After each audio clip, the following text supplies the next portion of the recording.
ESPN Kansas City is KCTE Independence and K233DM Raytown, 1510 AM, 94.5 FM. Sports is the one thing this guy is truly passionate about. So passionate that sometimes we just have to put this sports nut on a leash. I can't go through another year of Eric Berry just sitting on the sideline. He's been a great player, but sometimes you have to face it. Some guys break down at some point, and they're not going to be what they once were. And Eric Berry is becoming that. When it's time to move on, it's time to move on. And look, I'm all for second chances. I'm all for giving players a chance to prove themselves and all this and that. But when it's been multiple years of just nagging injuries or other issues with a certain individual, it's time to move on. And that's where it's time to move on from Eric Berry. Look, he's going to be cheaper to cut by June 1st. Just go do it. It's time for Radioactive Sports with Justin Pemberton on ESPN Kansas City. Tune in every Saturday morning as Justin gives his fascinating opinions and thoughts on the most interesting topics in sports, right here in Kansas City. Now the host himself, Justin Pemberton.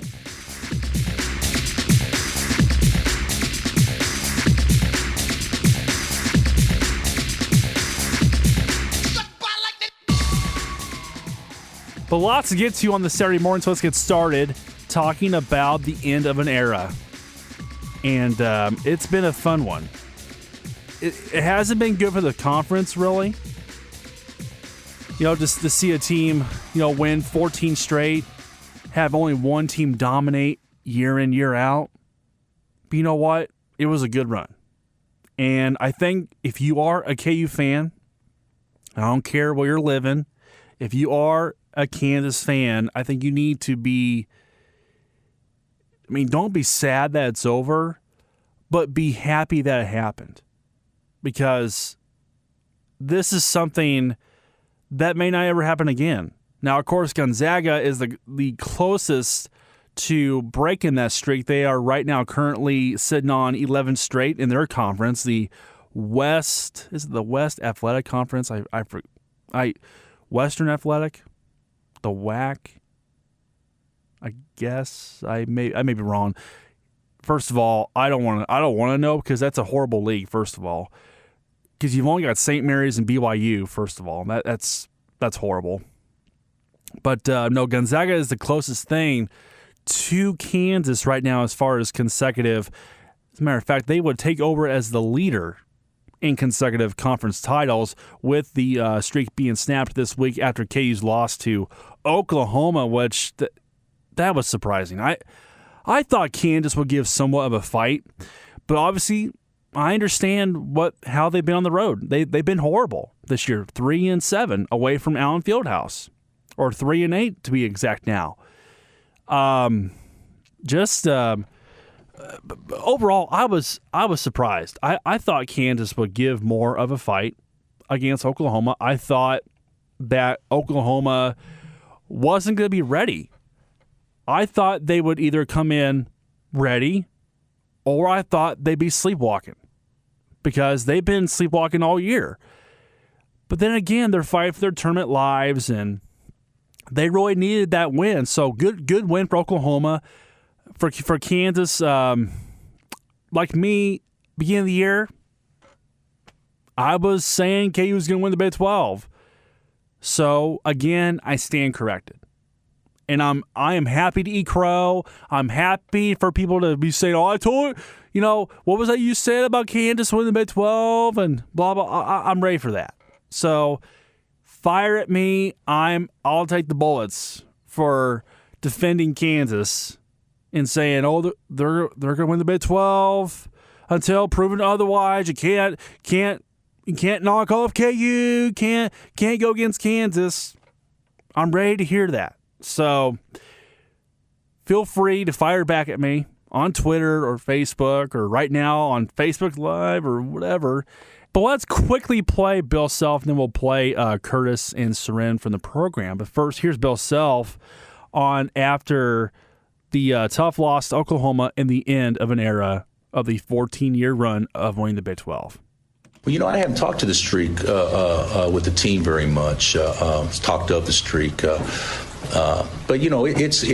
it's pretty cool that, at least from our perspective, that we've hung in there for pretty substantial amount of time, and we've taken most people's best shots most every night and everything. We've had teams that were tough enough to able to combat that and talented enough too, because you can't do it without talent, and we certainly had our fair share of talent, and we have talent now. It's just young talent, but it's great. But I don't like the fact that this team will feel they're the ones that let it down, and there'll be a lot of players from the last 14 years look at this team as a team that broke what they started or whatnot, and I don't think that's fair either. I think that a coach better than anybody knows the potential and the ceiling for each and every team, and for us to be 22-8 right now, even though we've had some pretty bad losses on the road, I don't think is anything for this team to hang their hat on, considering some of the stuff they've gone through. So there is KU coach Bill Self after the loss in Norman on Tuesday night. 81-68. It was a lot closer at the end than what it was for most of the game. It was just an absolute beatdown by the Sooners against the Jayhawks. Just incredible. This is one of the most historic, unique, and just overall outstanding streaks that you're ever going to see in sports. 14 straight. I mean, who before it was UCLA who won 13 straight, and that was incredible. And, of course, we all know about the run with John Wooden, 7 straight national titles. Now, one of the most damaging things about the streak is the fact Bill Self only has 1 national title. And he has 3 Final Fours. But only 1 national title to show for it. But that just proves of how tough it is to get into the tournament. It proves of how tough it is to win in the tournament. It's tough. It's not an easy thing. And boy, I think if there's ever been a year where KU is going to need help, it's this year. They're going to need a lot of help. First of all, they're going to have to win the Big 12 tournament, get a better seeding, and then just hope for a good region. And then they're going to have some help from other teams knocking off other teams. So it's going to be a wild ride these next few weeks. But let's quickly play Seren Petro and Curtis Siebold, who was on the program. And they're on the program every weekday from 10 to 2 on Sports Radio 810. On Wednesday, I listened to this on Wednesday. I tuned in. I listened to this and actually took a chance to listen to more of this morning before I got the show started. This is this is one of the best sound bites I've heard. They're breaking down what's going on during the streak. This is about the Big 12, like all the coaches that have been around since then that have tried to knock off Bill Self, all the players and all the draft picks that KU's had during the streak. Just take a listen to this. This is so cool. Players that were drafted, players since the streak began that have played in the NBA that wore the Kansas uniform. You ready? Okay. Wayne Simeon, Keith Langford, J.R. Giddens, Aaron Miles, Sasha Khan, Darnell Jackson, Brandon Rush, Mario Chalmers, Julian Wright, Darrell Arthur, Sharon Collins, Cole Aldrich, Tyshawn Taylor, Marcus Morris, Markieff Morris, Xavier Henry, Thomas Robinson, Jeff Withey, Josh Selby, Ben McLemore, Andrew Wiggins, Wayne Selden, Joel Embiid, Frank Mason, Tariq Black, Devontae Graham, Svi Mikhailuk, Shek Diallo, and Josh Jackson.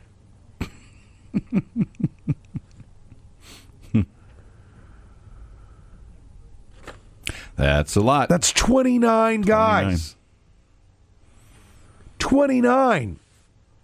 It's 2 a year. You got some of the cool coaching ones. This is the list of coaches who have tried and failed to knock Bill Self out of first place during the streak.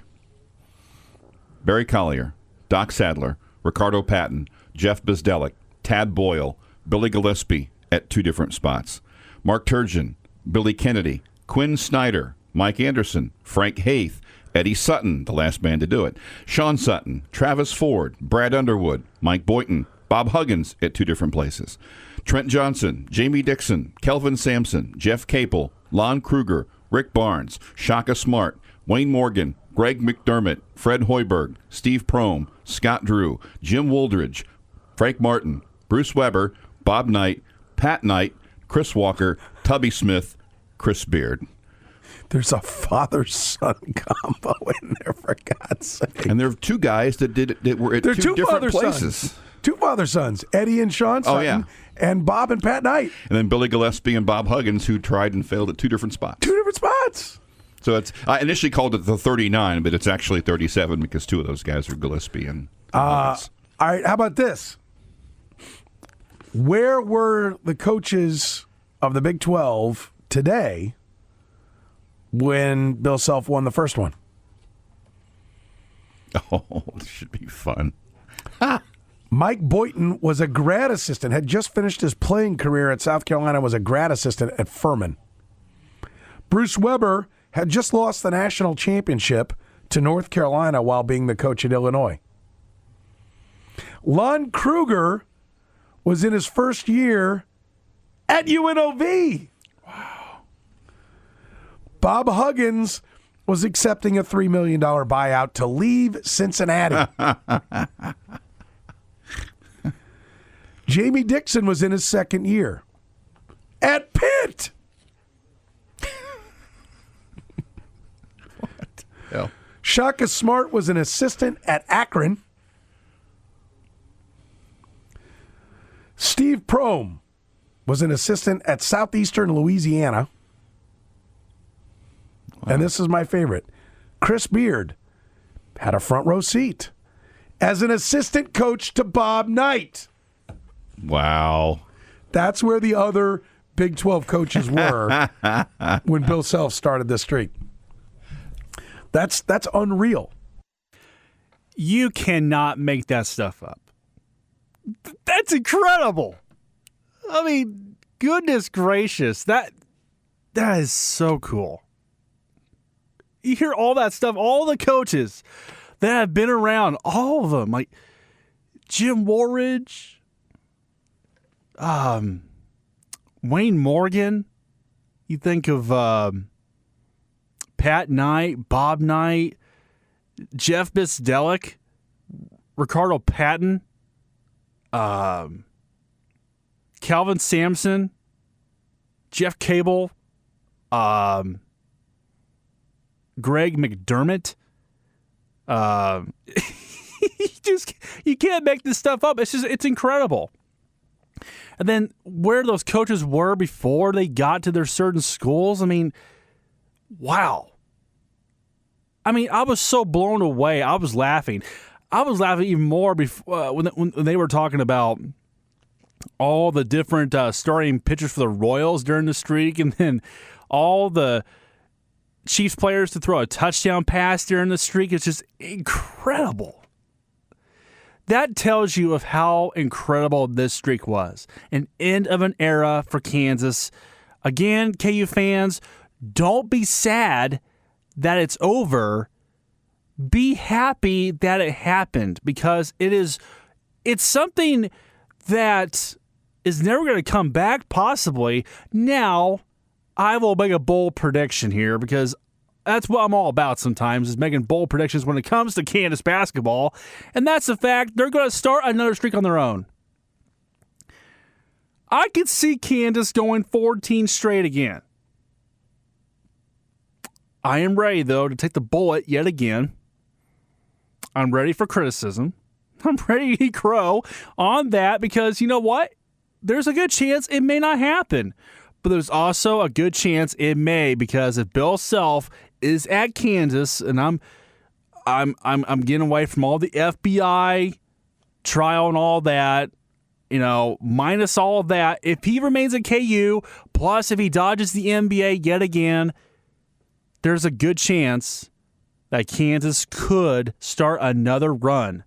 And maybe it starts next year because those guys will be older. These 4 freshmen become sophomores. Plus, you bring them back. You bring back whoever's a junior or whatever next year as well.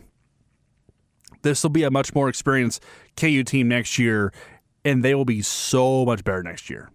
It's been a crazy Big 12 year, and it's been a heck of a run for the Kansas Jayhawks as, once again, an end of an era came to an end this past week as the Jayhawks fell to the Sooners in Norman 81-68 on Tuesday night. You've been listening to Radioactive Sports with Justin Pemberton. Who in the curling world? You slide and you play shuffleboard on ice. Do you really need steroids for that? He did what? Do you? I get it. Do you? Mark hockey? That. Like hockey, figure skating, but curling is nothing sacred anymore. On ESPN Kansas City, 1510 AM, 94.5 FM, and 1510.com. Bye-bye. ESPN Kansas City is KCTE Independence and K233 DM Raytown, 1510 AM, 94.5 FM.